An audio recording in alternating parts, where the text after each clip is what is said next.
Welcome to the No Guts, No Galaxy podcast number 189. We are your host, Phil and Daeron. Today is Wednesday, January 8th, 2020. Support for this podcast is brought to you by our patrons and Twitch subs. Would you like to support the podcast? Become a Twitch sub today and find out more at patreon.com/NoGutsNoGalaxy. I think that was like the first time I was ready to say that. Yeah. And then you weren't ready for me to say it. I didn't know if you were going to do it. That's why I was like, squared away. Are we sure it's not Friday? Before the new year, I started up a stream on Thursday. Mm-hmm. I remember that. But I definitely thought it was Friday. And I'd posted like Friday, really? Friday action. Yeah. I tweeted out Friday and everything. And people started coming into the channel and were like, you know it's Friday, or it's Thursday, Phil. And I was like, oh my God. Like, remember when we thought we did that just like a couple weeks ago? Oh man. We thought it was the wrong day. Anyways, Happy New Year, man. How you doing? 2020. Happy New Year. 2019 is gone. The teens, bro, are gone. How do you feel about that? It's a trip, back when, 2012 or whatever, when we were getting all this ramped up, who would have known that we would have been doing this much later, the year 2020, in the future. This is when we're all supposed to have flying cars and et cetera, et cetera. Yeah, we haven't quite got there. I mean, we're some pretty cool advances, though. I mean, we are getting self-driving cars. Yeah. How do you feel about that? Well, the truth is, I do think we're in the future. I mean, we have self-driving cars. We basically almost have flying cars. They're testing them in Europe and stuff like that, which is basically fan-driven vertical takeoff and landing type planes or whatever. We've got these, everybody's got iPads. I was just watching, we'll get into TV shows, but just watching the second season of Lost in Space with my wife last night. And, they're all sitting there on iPads. They're not even trying to make something more futuristic than iPad. They're all sitting on iPads. And I'm like, the future is now. Yeah. I haven't watched. I saw season 1, so I'm waiting now that it's out. I'll watch that. And, it's funny because TV. It's like being a cyborg. It's just this phone isn't integrated into our body yet. It's not in our body yet, although sometimes it's as close as it can be, right? Well, I mean, they never leave our side. We go to bed reading them. We get up. As soon as we get up, we read them. Yeah, I mean, I'm okay with this. You're okay with it? It'll be funny because, like, how do I feel in 10 years, 20 years, 30 years? And then, like, the price, I don't know. It's going to be interesting. That's for sure. But my wife and I have talked about going back to flip phones, but then each of us getting an iPad so that when we're just walking around town, when we're doing things, whatever, where we don't need to be on a computer, we just have, we can text message. Can't you just have self-control? No. Is that the problem?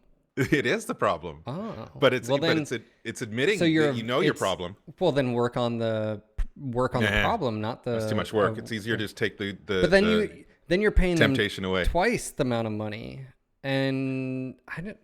No, dude, our most recent cell phones, and they're not even like current, were $700 each. I mean, you can get a nice iPad for half that. Anyway. Yes, of course, we still, here it is. I still have my, iPhone. So I'm just saying. You've talked about it. We've talked about it. Who knows what's going to happen? All right, but anyway, 2020. Welcome to the new year. Oh, man, it's crazy. It's already been. It is crazy. It's been 10 years. Like, I don't cheers. Even know. I know you have coffee right now, right? Yeah, I'm glad you got a nice coffee mug there. I was making fun of your hat earlier that you were wearing yesterday on stream. I can see what that is. That's a moose. But when you were streaming yesterday, I was like, what the hell is he wearing? I couldn't tell. Bear, but it's in like a tribal pattern of the way they make. Well, it was washed out because it's like blue, and I guess whatever is white. Nothing like a good old faded hat, dude. You know exactly what's on my hat right now. I love trucker hats. They're nice, but they have to be clean. I don't know. I like them. So wearing a fucking gun. You can buy hats that are basically pre-worn now, and I like those the best. Yeah. Yeah. I mean, they did look nice. So anyways, but yeah, man, 2019, I had a good year, 2019. Happy New Year to all of you out there. Yeah. So let's recap. You got to go to the Vancouver party and that's the PGI 20-year anniversary, but also the MechWarrior 5 sort of like launch party as well. How was that? Did you have fun? Did you have too many rum and cokes? All of the above? Break it down. It was awesome. We had a really good time. It was at the Vancouver Convention Center again. It was actually in the other building. So there's a little, water between the two buildings, and there's an underground walkway that goes over there. But it was in the other building. We were literally the only people in the entire building, and we had the top floor facing the water. It was deserted. And so, because it's holiday time, everybody's gone. It's holiday time. I think the main hall was being used, but this one certainly wasn't. We had an amazing view. Saw tons of people there. Devil Cran, we always see him, and the usual suspects of the people that come every year. Missed some people for sure this year. Missed quite a lot of people, but it was just a party and not a MechCon. It was beautiful, ice sculptures everywhere, bars. There was like these, they had probably 1, 2, 3, 4 different bars. You could buy all the different drinks. Each bar had a specialty, like a PPC or a jump jet fuel or a flamer, all these different specialized drinks. I drank a couple PPCs. Yeah. They were blue, so it felt like, isn't every TV show, every movie, whenever they want it to be like a space drink, they make it either blue or green. Anyway, blue. And they were good. I did have rum and cokes. I also had, I was mixing a little bit. So like, what was it? Sunday? Hold on. This went down Saturday, right? Yeah, I remember. Yes. You called me Sunday. Dude, like, I had the biggest fucking hangover. So did yeah, Rebecca. I know. I was like, but you were like, I had a hangover. My wife had a hangover. I was like, oh, Russ had a hangover. I thought Matt you guys had a hangover. I didn't know how long it went. Like, so till 1. Yeah, and so that would have been like 4 my time, and so and we were there at 1 when it closed down. Yeah, so you guys had a good time. I couldn't be there; it was too close to the holidays. We had our house was full of family, so that was like a no-go. And I literally saw people two-fisted drinking, dude. Like, and I won't name names. That would have been me probably. I could so name names right now, but anyway, no, I won't. Everybody just had a good time. A funny moment, I don't know how everybody will think. I haven't even told you this. So there's a dance floor. Okay. First thing I thought is a dance floor, MechWarriors and a dance floor. But anyway, to a certain, it was more of a Christmas party, like you said, and 20-year anniversary party, which, by the way, the 20-year anniversary, they had these coats made, these black coats that were very cool for the, Piranha Games 20 years, and so some of the employees had them. Very futuristic coats. I don't know. I like the material and the look of them.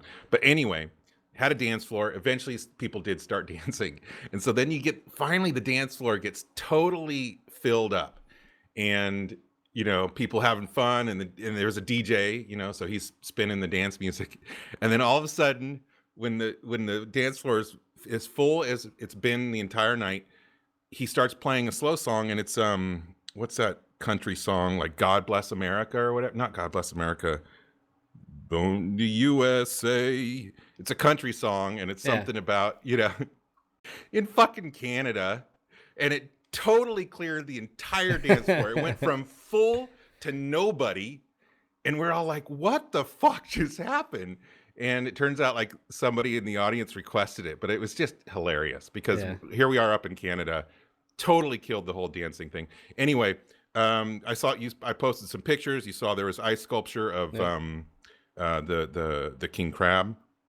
God, the food was amazing. All kinds of different food, from sushi to pot roast to everything. You know how Russ does the fancy parties. Drinks, I said, were good. It would have been funny. I think that would have been funny if you'd had like one guy in like a flag shirt, something, just standing there by himself, like America. Well, that would have been appropriate. People literally went up to the DJ and said, "What the fuck did you do that for? Like, why would you kill the vibe, dude? Like, your job is to keep the vibe going." 100%. He wasn't a very good DJ. I'm going to say that. Sorry, Russ. Sorry, Matt. Whoever ordered him or whatever. That was like his brother. You know that? No. Yeah, right. Matt's no. All right, so he struggled a little bit. You guys had fun. Lots of cool people there. Got to meet and talk with people in the community. Because Catalyst was there. Some of Catalyst. Right? Yeah. In fact, their area, the tabletop area, was just crammed the whole night. People playing from beginning to end. Yeah. That was probably again one of the last areas to vacate. That was only one match the entire time because it takes a lot. Yeah, it was Speaking of, cool. They had separate tables. They had the pods right over there. Pods were busy all night. yeah, Yeah. speaking of which, the tabletop. We'll get to Catalyst later, but it's so cool. One of the things someone brought up during the stream, it was like a week ago, because I streamed, I think I streamed last Thursday before we were coming back on Monday. Right. And someone brought up something, and I was like, I appreciate the effort made for consistency for the artwork, because I remember, the original Mech Commander completely different than like Mech 4 and, like what designs look like. I mean, the general look of them were, like you could tell that it was Timberwolf and blah, blah, blah. But like, and then... Well, can you remember almost from game to game, like holding your breath, hoping the mechs look good again, like... Well, you tactics, never know. MechWarrior tactics. Some of you guys out there listening have no idea what the fuck I'm talking about. Dude, did you know Tactics is available still? You can still buy it. I wouldn't be surprised. Don't buy it. It's an app. It's available in the App Store. I found it on my daughter's iPad. I'm like, what the hell? Hold on. Are you talking about the MechWarrior Tactics, not Tactical Command? Let me. We're gonna. I have my iPhone here, but okay. So yeah, the MechWarrior Tactics. I didn't know it was on, because it was web based. Remember? So, okay. Because there was another company that had sent me it was called like... Remember Tactical Command. They're the company I met. It's so bad. They sat down with me at GDC that year. Yeah. And they showed it to me on their little... So bad, dude. And I couldn't, like, they were just facing me. They knew I was a mech fan. They gave it to me. They had like this, they had a tablet that they were demoing the game on. And they didn't want me to show anybody. They didn't want me to talk to anybody else about it, but they wanted to show me. And then they were gauging my reaction. It was so dude. Bad. So to put it in perspective, guys, they sent me the game on an iPad and I promised to do a review about it. I couldn't do a review. It was that bad. I told them no. No, they didn't pay us. They didn't pay us anything. It was just, we got to play. It was so bad. And then afterwards, I just told everybody, just don't even touch it. Like, it was... So anyways, but the reason I'm bringing up MechWarrior Tactics is like, again, I think that was a lesson learned, because... We were talking about artwork and consistency. Yeah, they had to have gone to PGI, because PGI is the license holders right now. So like the IP, of course, rights are Microsoft, but PGI has the license right now. So anybody that wants to do a computer game goes to PGI, right? So they had to have gone there. And I think it was a lesson learned across the board. And again, this is total speculation. I'm assuming like Russ and Jordan and sat down back in the day with HBS and PGI, like, because... Then moving forward, you had Alec Iglesias, who's already the #1 artist as far as Battletech and sort of envisioning the aesthetic and look of the new sort of things. And to have that crossover, so like you can go from MWO to Battletech the game to Mech 5 to whatever, in the future. It's just, to me, I like that. And then plus you can go over to now the tabletop. Now, granted, they're slightly different. It's Shimmering Swords sort of aesthetic on it, but very close, but very close, but slightly different. Yeah. But slightly different. But you can, it's not drastic like it was, and I think that consistency for the IP is smart across the board, and it works really well. So that's I like. Sure. But I had no idea that. Speaking of Anthony, he was there with his girlfriend. They were selling art. I had Rebecca. Stuff. Yeah, I got you a Christmas present from Anthony. Yeah. Have to send it. I'm still looking for a tube. My wife went to the post office. The tubes there were too big. Anyway, they were both there. Anthony Scroggins, also Shimmering Sword. Shimmering Sword, thank you. Selling a bunch of his posters, like more than I've ever seen him producing his art. It's awesome. In fact, I know he's going to, I think he said he's going to Gamescom or something like that. No, Gen Con. With his girlfriend, they're going to both sell art there as well. It's cool. So she does kind of more like, I don't know what you want to call it, anime style Battletech art. But we all know Shimmy's style, and just tons of different posters of his printed out, really big. And so that was cool. And I saw Alex there as well. Glacius, and I said, man, you should be doing this too. You should be printing out your artwork and going to shows. But he He's seemed probably a little bit busy. Yeah, he just kind of doesn't want to fill his life, I think, 100% with work or whatever. But not that Anthony does. But anyway, it was cool. It's always awesome having both Alex and Anthony, at the same show and being able to hang out and talk with them. I know the fans like that too. Talked to Randall and a lot of the guys from Catalyst. Of course, talked to Russ and everybody from PGI. Yeah, it was a great party. It was really nice to get together with the mech fans again, the mech family basically. And there was a little talk about the possibility of another MechCon this year, and who knows? But it was definitely great to get up there. And everybody missed you, by the way, of course. Yeah, we hadn't really talked as far as online or on air as far as since the dev update with Russ. And yep. So I feel like when we get to Mech 5 and stuff, we'll talk about that. But before we get there, and we've had some, we've been talking over the past few months about our real lives and what's going on. You in particular with your trying to become a pirate and own a ship. Trying. And me trying to be I guess like a doomsday prepper with a container and stuff. You're going underground, building a security bunker. Right, I'm trying to basically get a security bunker at sea. Yeah. Let's what's talk happening about with you now. I know you just spent like the last week prepping your house and painting and it's been like everything. So I had originally paid in. So when we moved into this home 2 years ago, the floors aren't real cherry, but they're that cherry sort of stain, and then the cabinets were this weird oak colors, so they like totally clashed. They didn't completely match. It looked horrible, and so my wife was like, "We're painting them," and I'm like, "Yay, I'm painting them!" So I had to do all this prep work, and then I painted the cabinets, and we chose this like green color that she really liked. And to be fair, it's like a moss green. It looked really good, but we also painted the walls, and the walls are this. You can't really tell, but they're this light, it's called New Day. It's like this green, blue, depending on the light and stuff.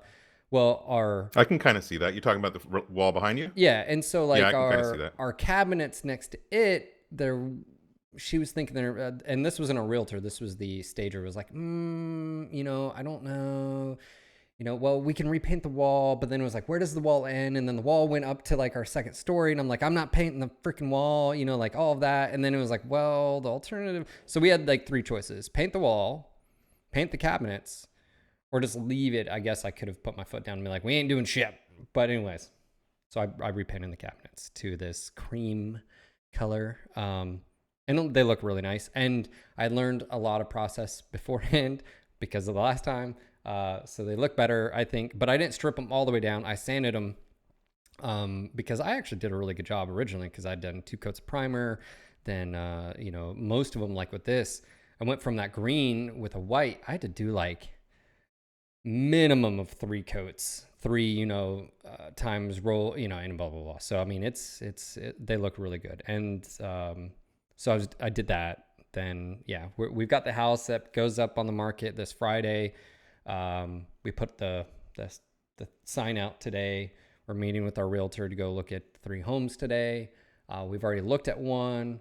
So you're looking at potentially buying another home. You're looking at potentially buying land, and then you're also potentially looking at renting if you don't find. So and are you staying in the area for sure? Yeah. You don't know? So we're staying in the area. Again, this is one of those things where we still want a mountain home, and that sort of container home idea is still right there. But then I've also discovered another thing instead of that, but it's very similar. But where you use do tell. Okay, so I'm gonna drop a term. Have you ever heard of a barn dominium? Probably not. But have you ever heard of just a metal structure like a warehouse or garage? Right? You've heard of metal. Oh yeah, I've actually. That's what they are. So without that term, I've seen YouTube videos of people building similar structures. Yes. But that's what they're referred to. But because it started sort of in Texas, where they build a warehouse, and then they're varying sizes. Like it doesn't have to be huge. It could just be a normal. Now you're talking about an open space inside. No. Or is that just the shell, and then you can do whatever the fuck you want? And you can do whatever you want. So I went down the rabbit hole on this, and it's actually a common thing. Isn't that fun, actually. Dude? Oh, like And when you discover a new type, it came from Texas, anyways. And so there's companies that do them all over the U.S. Now does that come from like restoring old barns into? No, it's actually just where back in the day people would live in the barn where they would work sometimes, and so they had to use like the upper or partial of the barn to live. So the idea is just think of it as, instead of a barn medium, just think of it as a metal shell, and then you build the house. And the metal shell can be big, it can be small, it can be vaulted ceilings, whatever it can be, I mean, industrial, it can be modern, it can be you name it, the full customization. You can have 2-car, 3-car, 4-car, huge garages. I mean, of course, the thing about it is you have to have a foundation. It's a concrete foundation, so the more concrete you have, obviously the more expensive it is. So anyways, I've gone down that route as well. And so what we're doing is we don't know, because we've never built like that before. One, you got to get property. Then you've got to get, is it sewer? Is it septic? Is it, do you have to run electric and whatever from, blah, blah, blah. And so there's more pieces to that puzzle. And if our house sells really quick, then where do we go? Like in between that period of building. So some of it may not line up, where maybe get a boat. Maybe we rent for a while while you're building, or something. And sort of plan on that, like, hey, we're committing to a year of renting, and during this year we're going to work with a designer, get plans, get all that. I mean, you could also get like just a fifth wheel and plan it on your property while you're building or whatever. And I looked up cheap double wide, like, and you can get old people's double wides for like $5-10 grand, and just. So now these various different things, whether it's container home or barndominium or earthship home or blah blah blah, all these different styles of potential homes. What's the driving factor for you? Is it more aesthetic, or is it more whatever's going to save you the most money? Is it a combination? I think what are you going for? Like, I think, me personally, maybe this is just an allure to everyone. It's an allure not to have any sort of mortgage. But that being said, this isn't that. So like, I would be okay with, getting a small home, not having really a mortgage at all. But we're looking at starting a family, and it is nice to have like the ability to have someone like come stay at your house when need be and stuff. So like, that's out of so when I look at it, is if we're looking around and we can't find exactly what we like, and she's not in love with it, to me, don't buy a home. So that's where I'm at. And that's where I'm a little bit different than like, because we love this house so much, but we are selling it. The way I look at it is, if we can't find something that we love, we're not buying just to buy. I'll rent for a year. I don't care, whatever. And if we still don't find anything, then how I look at it is, then you can build exactly what you want. Now, the difference is, and I started writing down some questions like, how much can you afford? Obviously, the approval process. Does your lender allow you to build those type of structures, right? Can you find a builder in your area that knows how to build those type of structures and stuff like that? So, and then obviously getting the steps, like, so I have to do research and see what's best for us. But right now we're just looking at homes because, again, they go pretty quick. But also too is like, do you want to be? Do you want to be a little bit in the country? Do you want a little bit of space between? And like, we've lived in 2 homes so far, and both of which our neighbors are, it's not like our houses are touching, but it's within 20 feet of it, like it's right there. So like, going and looking at homes that have space, you appreciate it more. We looked at a home that had woods in the back, like it reminded us a lot of the mountains and stuff like that. And like, it's one of those where, I just want the best bang for our buck. And if we can't find something we like, I'm not just going to buy a house to just buy a house. And if that means we rent and we put a little bit more money in our savings or whatever, so maybe we can afford, like whatever, $10,000 more on a house or whatever, or we can put $10,000 more on a home to build. The kicker about it is I'm sure you're aware of, like, let's just say you do that for a year or two, our home prices and stuff going up to where it exceeds what you're saving, and then it doesn't freaking matter, right? Like, So yeah. So you're looking for like 3-bedroom minimum, right? Yeah, so your bedroom, office, and then a family room. We need 3-bedroom, and ideally an office space that's separate from the bedroom. Mm-hmm. So we're looking at a home today. We're looking at 3, but one of them doesn't have that, but it has the ability to have a garage. A garage. Like one of them is, so we're looking at between ideally probably around 2,000 square foot, 18 to 2,000 square feet. We've realized I mean, if we can find something more in that price range, cool. But generally speaking, you aren't. But living in a 1,500 square foot house with 2 adults, 2 dogs would be fine. The problem is, as soon as you have anybody come and visit, you can go back in the military and live on post housing. I know, right? Why not?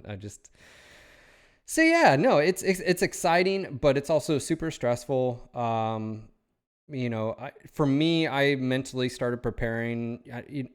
I just have a different mentality. I moved a lot when I was younger. I don't like moving. I'm okay with settling down and stuff like that. But, my wife definitely got more attached to the house than I did. So you have to deal with that. And, but yes, all the above. I would like, if I could snap my fingers, and if it wasn't for her career, and we're sort of doing this for her career as well, as we're downsizing from this house. If it was up to me and we had the option, I would move us right up to the mountains, like right now. But the kicker is that would put her family, her parents, 5 hours, 6 hours away. It would put her grandparents, or her grandmother, 3, anyways, all of her friends and stuff like that. So I've ruled that out. So I think the reality of it is we get a home that we love here. It doesn't, and then we look at getting property up in the mountains. And over the period of the next 15, 20 years, build your retirement. Build a small, what we're talking about. It could be a container. It could be a small barnuminium sort of type structure, stuff like that. Something fun, and you can we do it over there, a decade. Take the kids up there, stuff like that. And, speaking of kids, like the countdown's happening right now. I don't know if you're aware.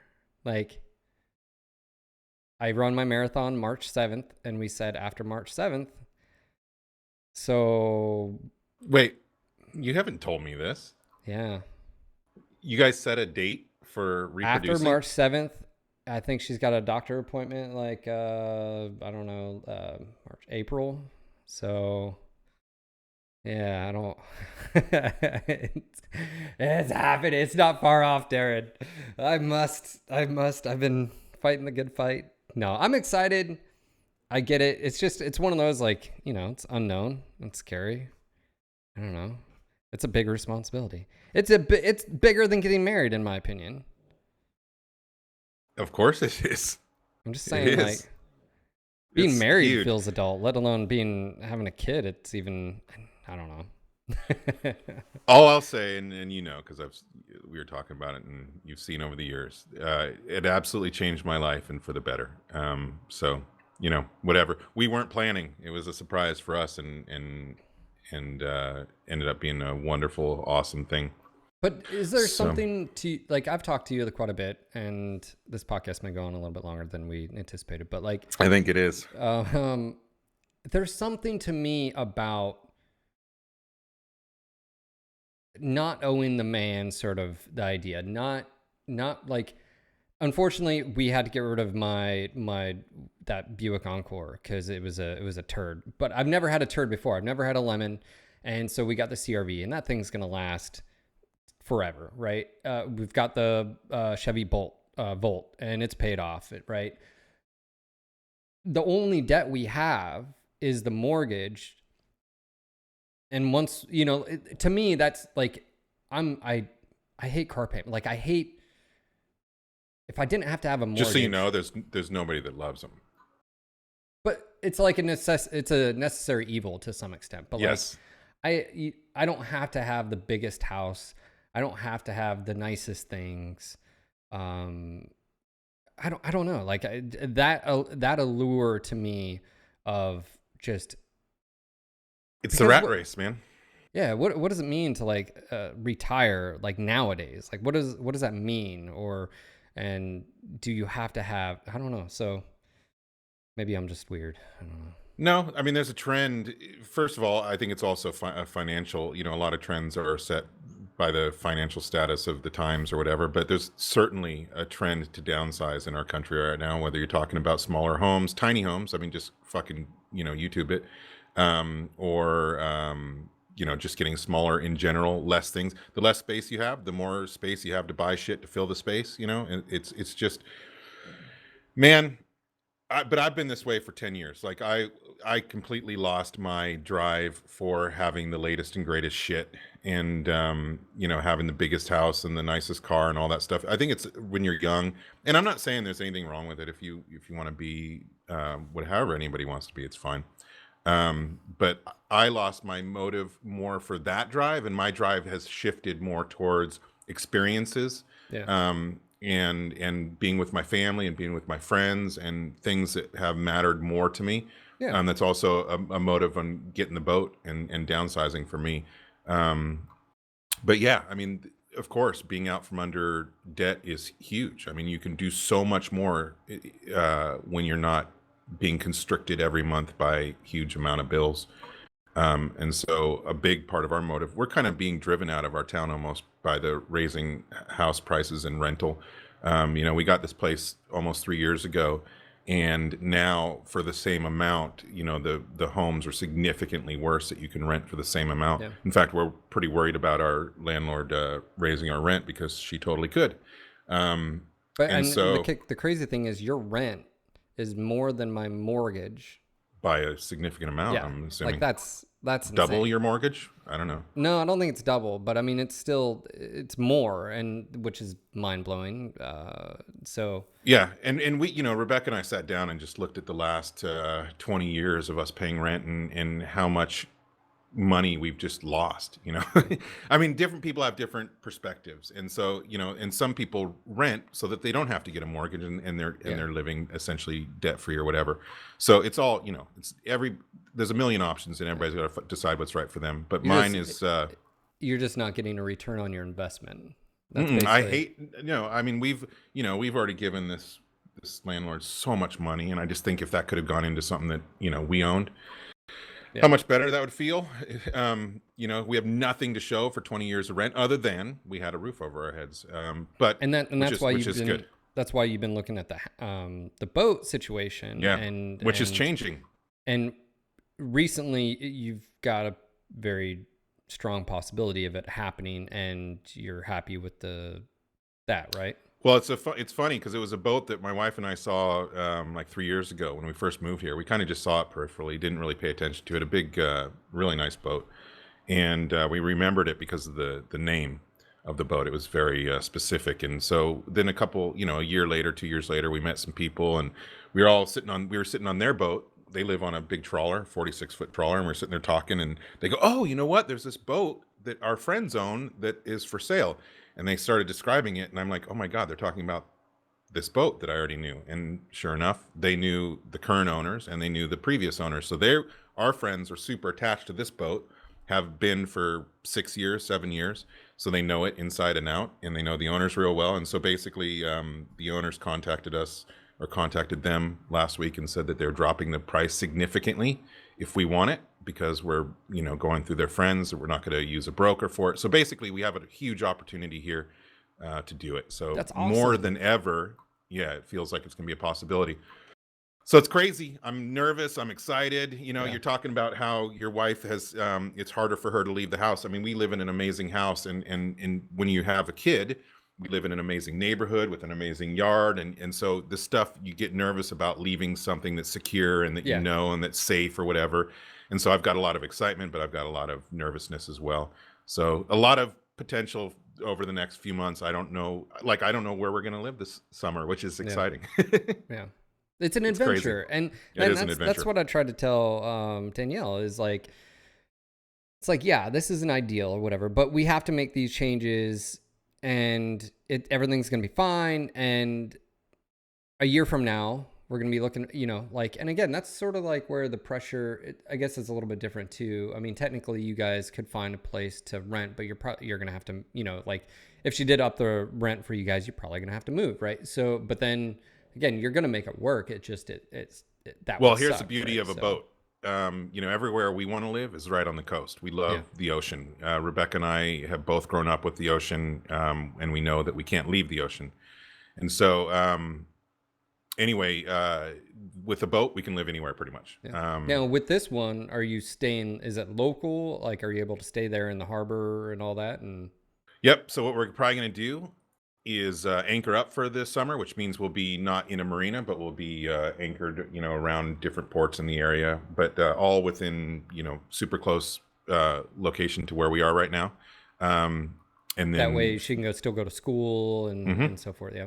Everything. Just we'll have a normal life. And then during the off season, we will go marina up. And dude, being a kid, that would have been fantastic adventure. Dude, like, totally. Your daughter is going to love it.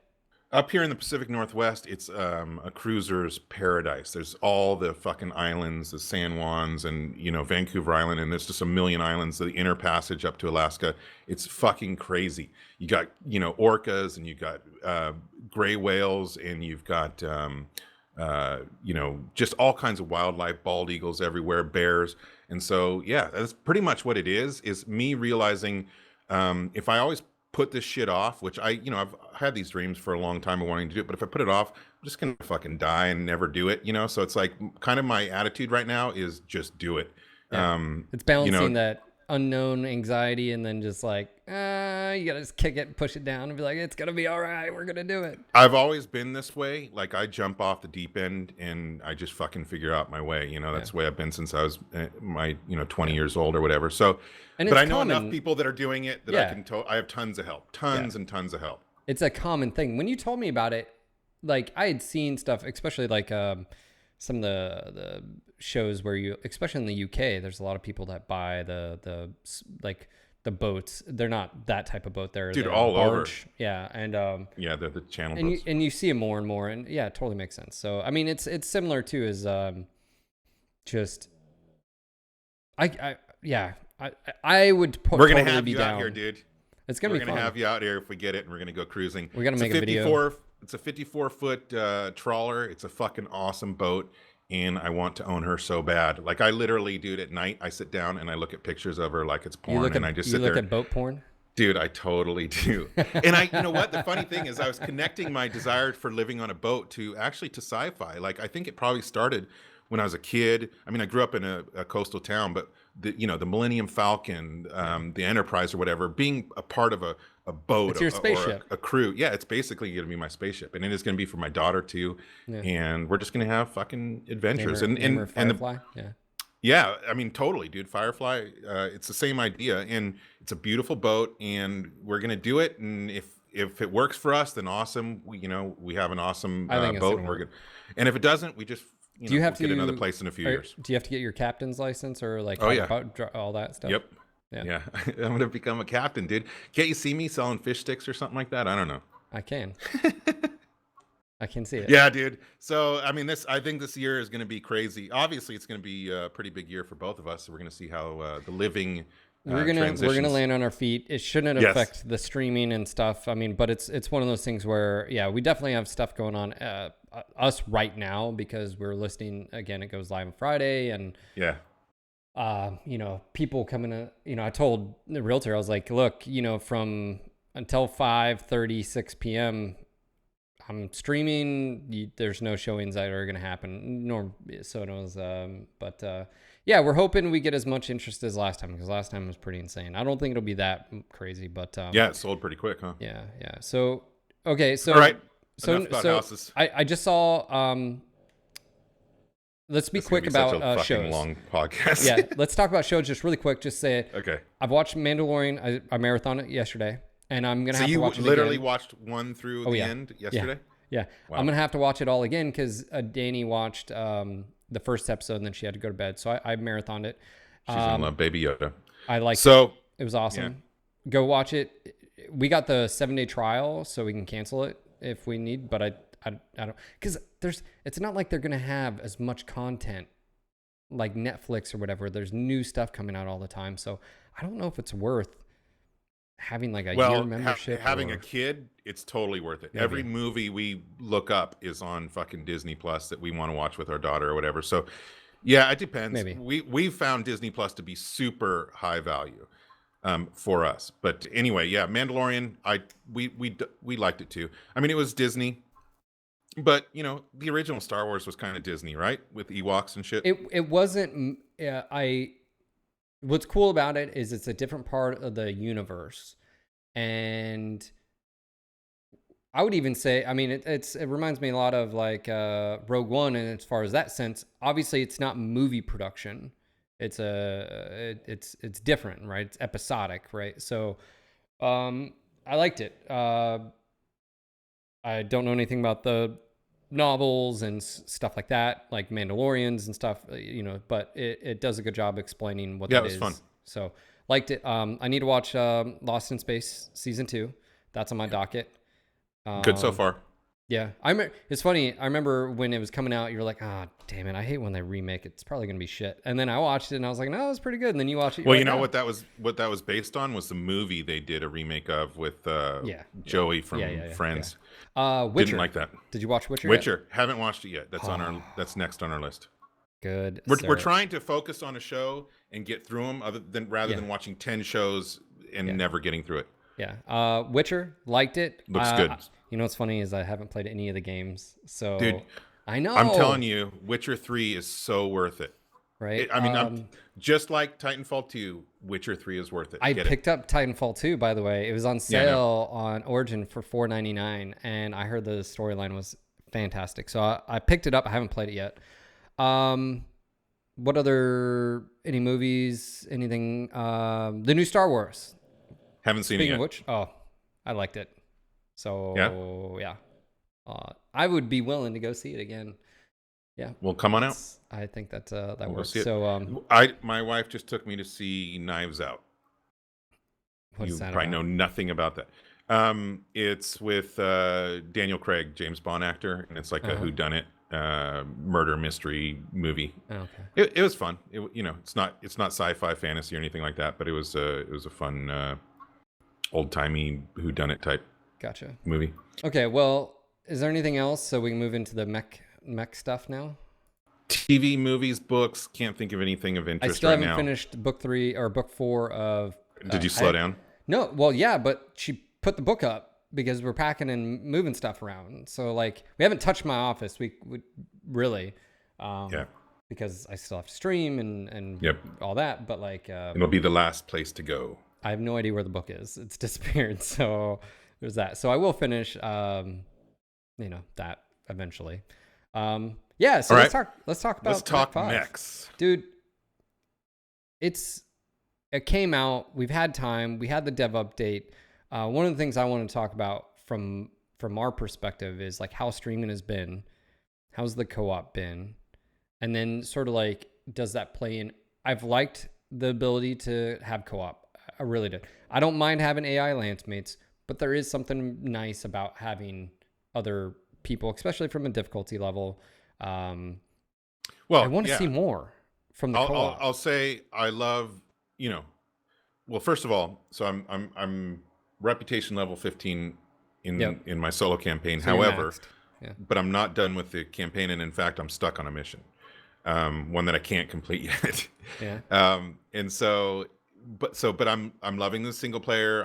I'm totally down with AI, obviously because I loved all the old MechWarrior games and however, I can't imagine this game without the co-op. I think the co-op is vital and awesome.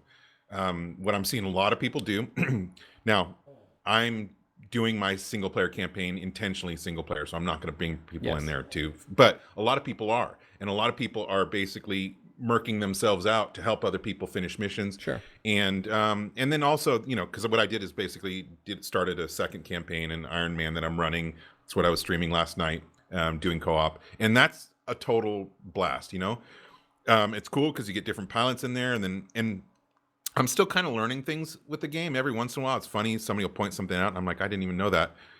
It might be a strategy on certain types of missions or whatever. And I've seen other people like, I'm not not trying to single you out, Apostle, but he didn't know you could hit tab and go into the menu, and so he'd always go up to Ray up in the or Rai. Well, it doesn't tell you, so right. like So, yeah, but so anyway, still learning stuff, but still having a great time. Yesterday's stream was awesome. It's really cool having human pilots as well. Obviously more efficient. They take care of your mechs better.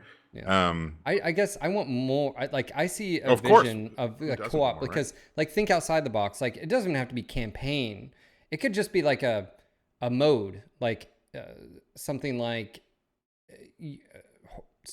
sort of survival mode, you know, where you have mech bays where you could go repair. Maybe you can swap mechs, or maybe there's a not a MOBA style, but or something like that. Set it in the Battletech universe. Like give it a scenario where, you know, like, and that, because really what's happening is like you may be playing the campaign, or like right now I'm done, so I'm just flying around doing hero mech, blah blah blah. Hero mechs. So really, what is the end goal there? And I feel like if you had these scenarios where you can load up the game, go to co-op, load this whatever you call it. It doesn't have to be a campaign in particular, call it, but it could be like survival. How long can you survive, or how many sea bills can you, and you can have friends involved. And I feel like the game, that's where I sort of, what's the next step? And I feel like there's a lot of potential there. And when we say bones and modding and stuff, I'm interested to see where the official changes come from. Like what are they adding and what are they bringing? And then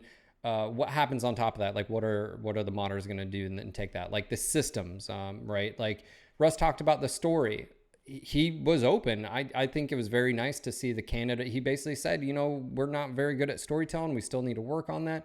And from my interpretation, from what he was saying, is the story really came together after the fact. Like, and you can sort of tell. And okay, cool. But I feel like more complexity in the mech lab, I think would be helpful.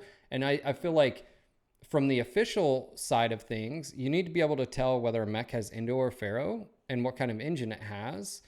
It could just be indicators, just like, hey, this mech has it or not. Stuff like that. I think there's the lack of depth. You don't see engines, you don't see gyros, sensors, mimir muscle. And so I feel like there's mechs that I just bypass completely. Just meh, you know, what it is. I'd like to see depth in missions, mission types. I think he talked about that as well. But one of the things I was looking at was, from the co-op standpoint, is again creating a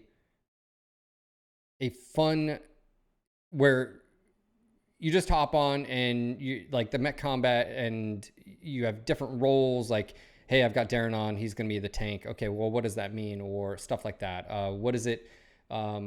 Why have a light mech in that? You know, we don't have radar, you know, we have this line of sight stuff. Can radar be a part of things, sensors and stuff like that?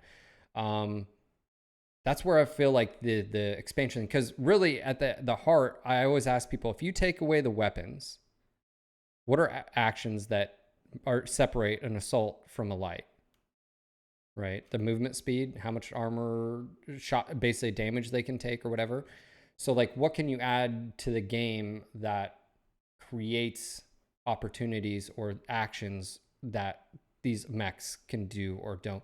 And I don't know if you would want to put that on an individual mech basis, or just make it so it's options. So there's sort of like module slots for mechs, whether it's being able to have pop chaff smoke, and then if you have the module for it, you have thermals, but if you chose something else, you don't. I mean, there's so many things that they could go. And I know I'm going on a tangent here, but it's exciting because, like, from the co-op perspective, I've really enjoyed it. It's just for right now, though, once you get past the campaign, it's very similar to the HBS when it first launched, which is you only had I don't remember how many, very similar, 4 or 5 different mission types.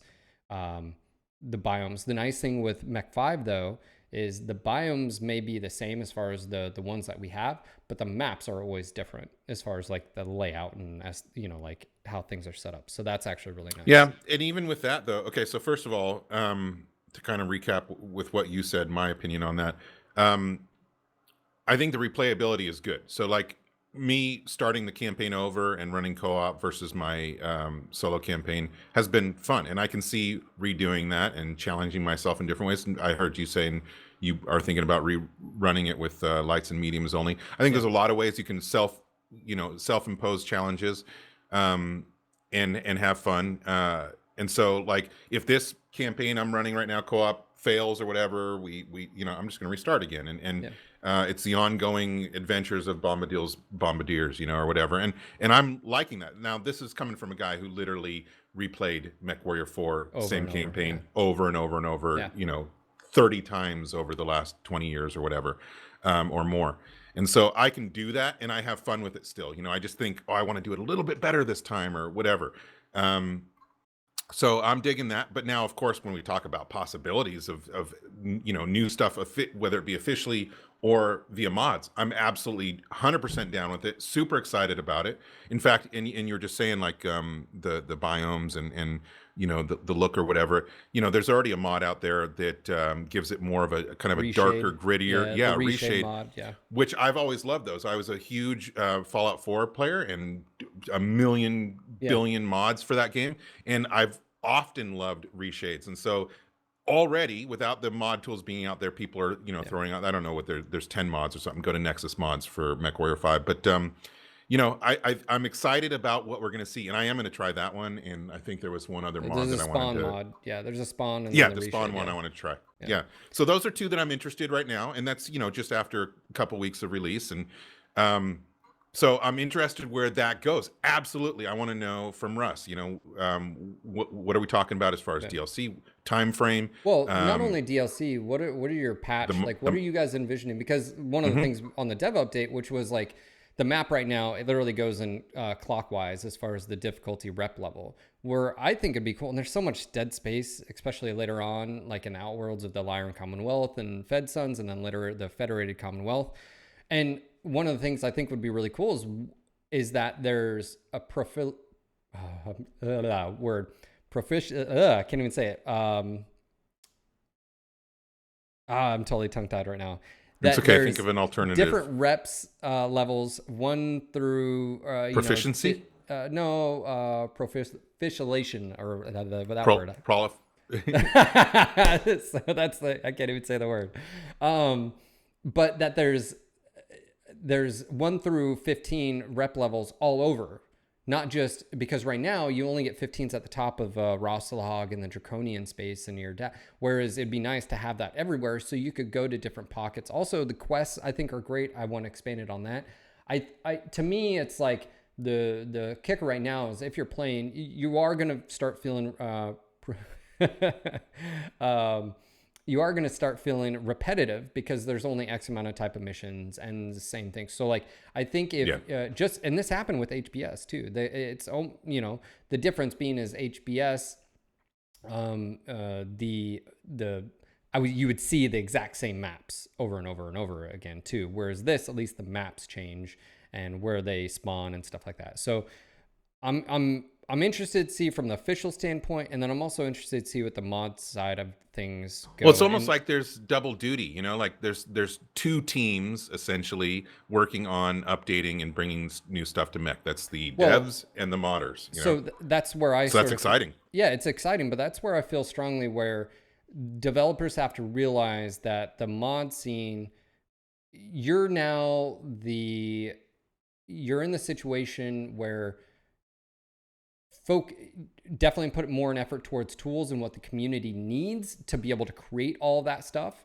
So when they release the editor, which by the way, update, Russ had said earlier today, and this was today about 3 hours ago, editor will be released soonish. We have hit a couple snags and have a couple things to do, and we'll update in the next couple of days. So we were hoping it would be released as soon as we got back, but that hasn't happened. But I guess what I'm saying is when the editor releases, by the way, all of you guys can download and you will need Unreal. So the Unreal editor, you can update it, stuff like that. And you're going to have to get familiar with that. But once they release this, everything's open. And as far as I'm aware, everything will be open to modability.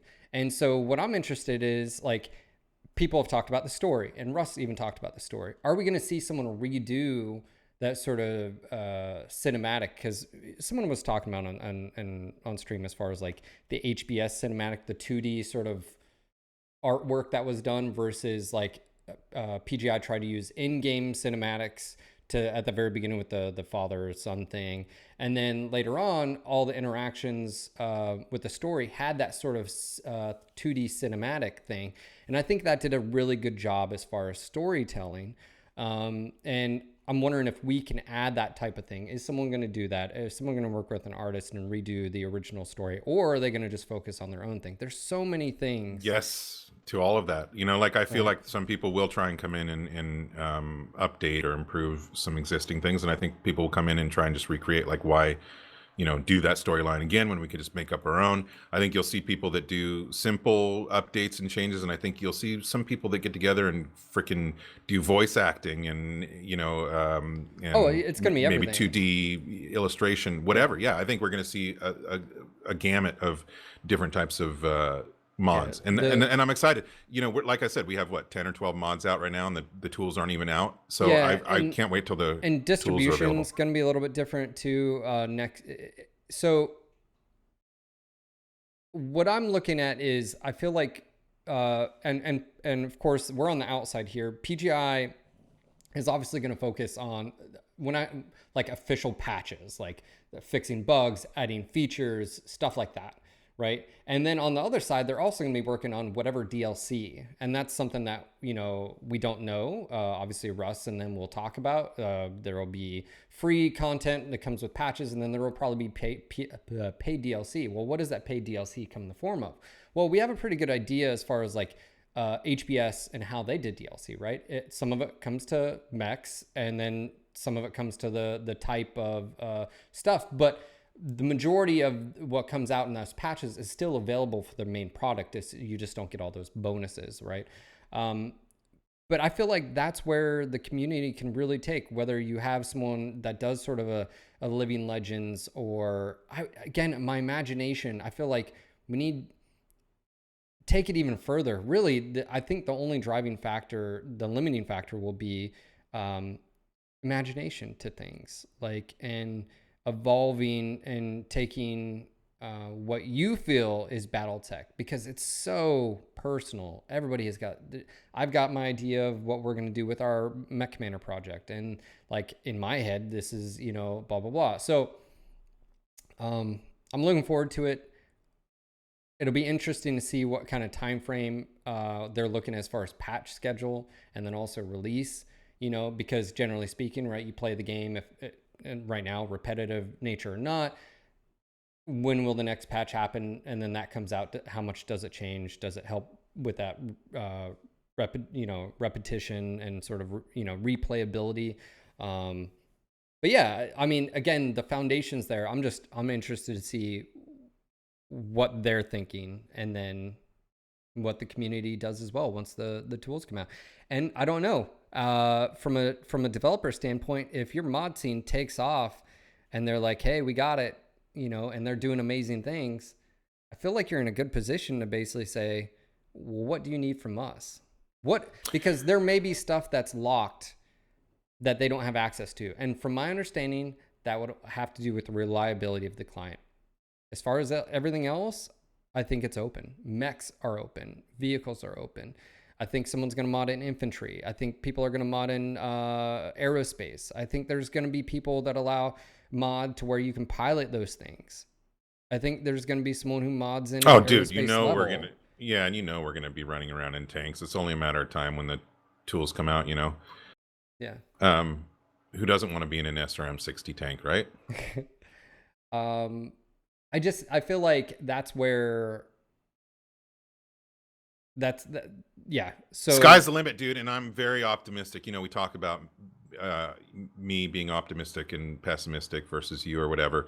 One area I'm very optimistic with is the MechWarrior Battletech community. I know they're going to take off with it, and we're just going to see a million things. You know, chat's talking about adapting books to the game and remaking MechWarrior 2, 3, 4, whatever. We've talked about all that, and all those, of course, would be amazing. I think there's just a million different possibilities, and we're going to see a bunch of stuff, and I can't wait. I mean, that's the bottom line. I'm happy with where we're at now. I'm having a really good time, both single player and co-op. I can see myself continuing to do, both of those.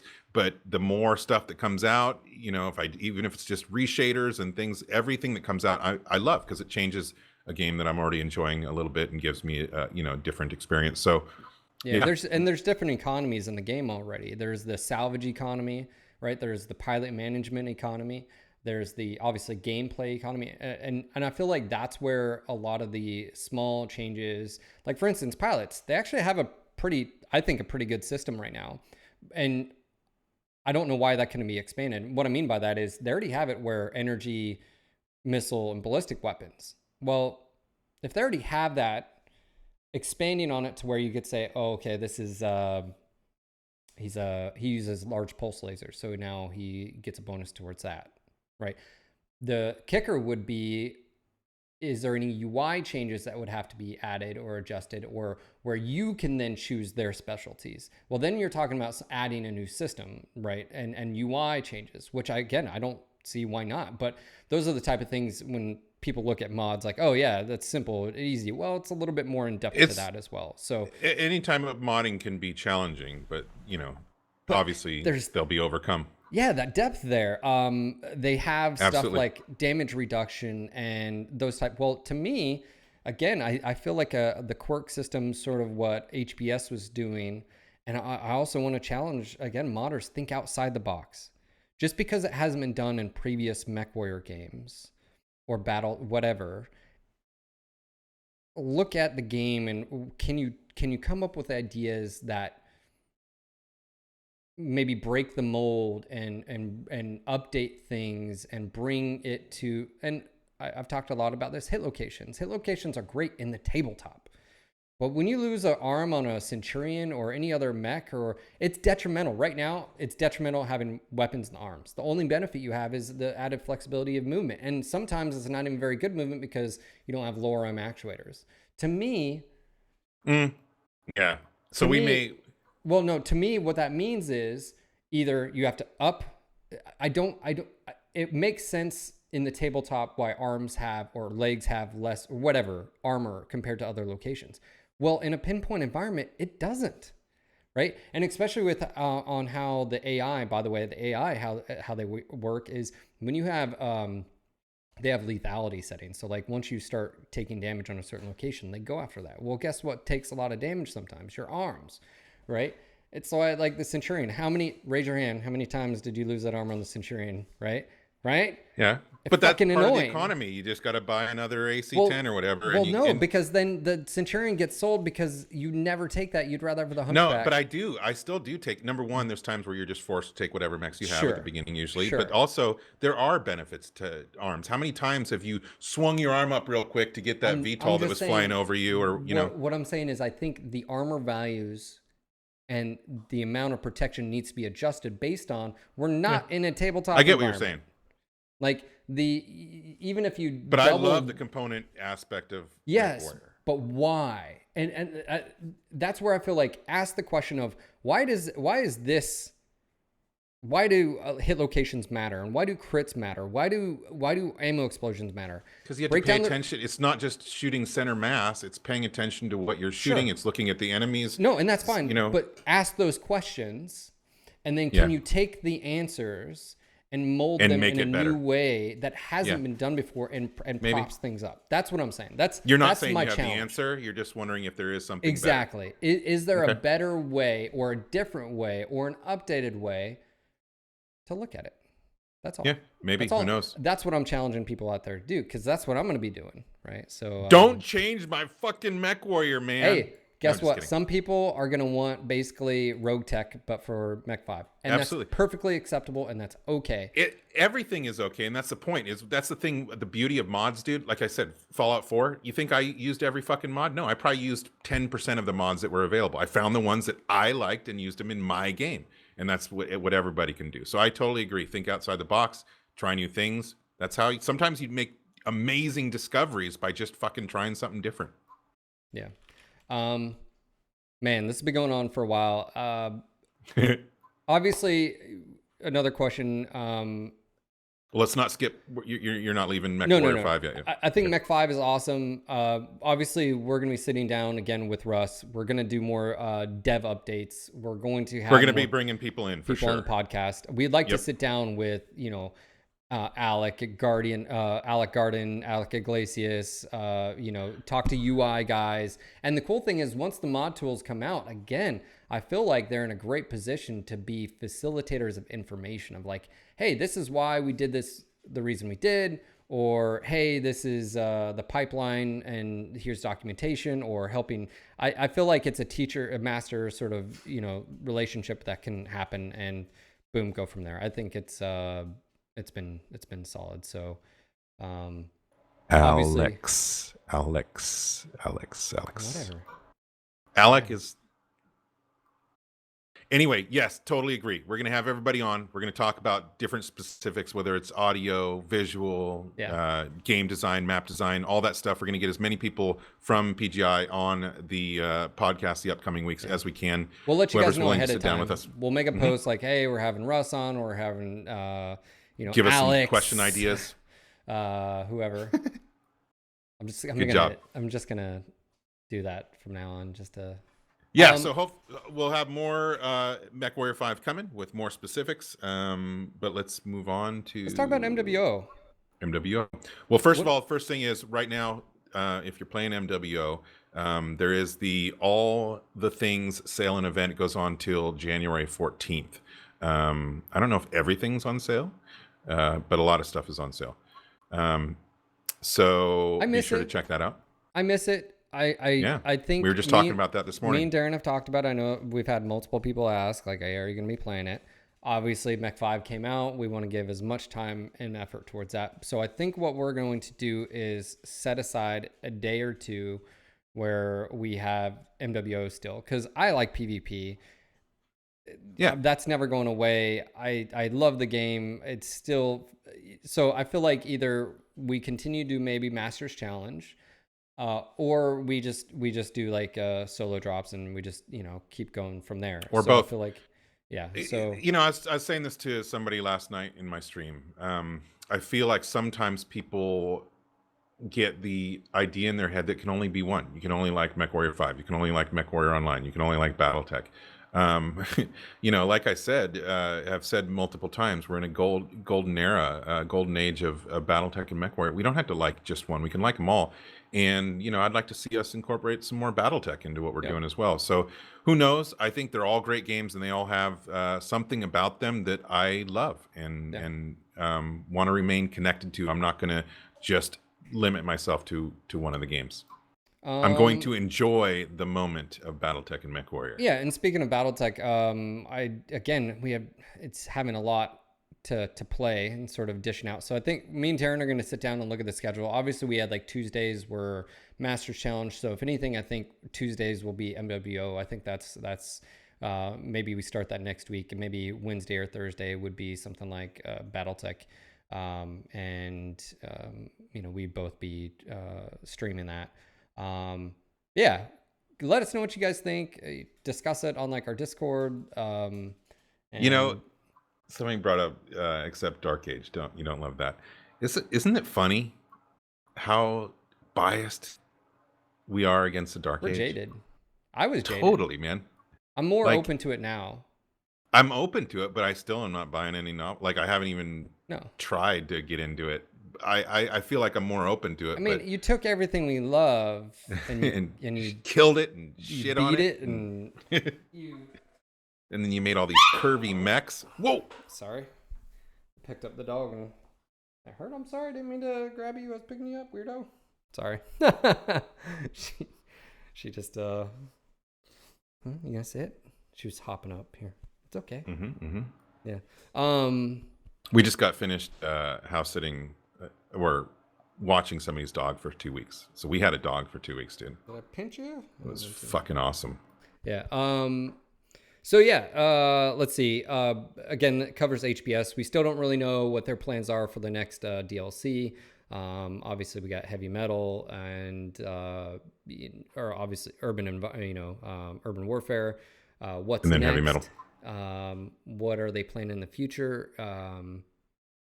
Hopefully, we'll hear more. It's been a little bit different relationship with them since they picked up the publisher. So a lot goes through like Paradox. Totally understand.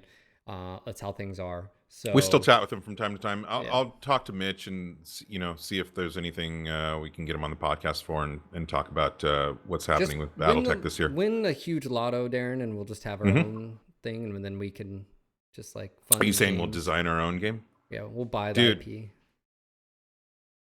Like Mega Millions, anyway, like 500 million. I've totally thought about, Stop being lazy. I mean, get on top of it. I know. I mean, come on. Geez. Seriously. All right, let's talk about one last thing because this podcast has been on for a while. Tabletop, Catalyst Game Labs.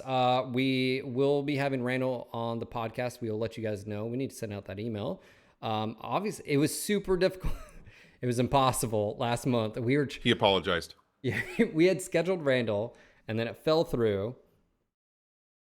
Well, it was just his schedule because of both the Kickstarter.